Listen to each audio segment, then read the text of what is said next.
étant donné qu'on avait une vision négative un peu du mariage, nous deux, Mm.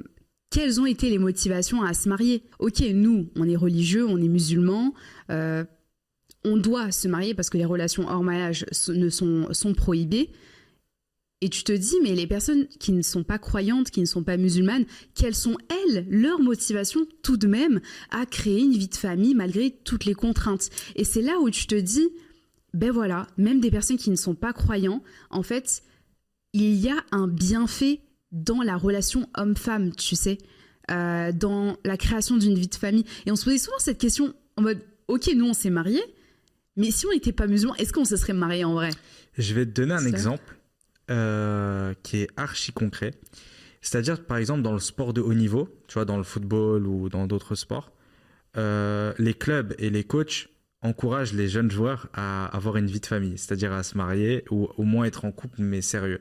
Parce que le fait d'être, entre guillemets, dans le marché et d'être libre, ça te déconcentre. Alors que quand tu as une vie de famille, bah, tu as une routine qui te permet d'être plus performant. Secondement, je rebondis, quels sont les avantages de se marier, même si on n'est pas musulman? Tu payes moins d'impôts. Voilà. C'est tout. C'est purement C'est financier. tout.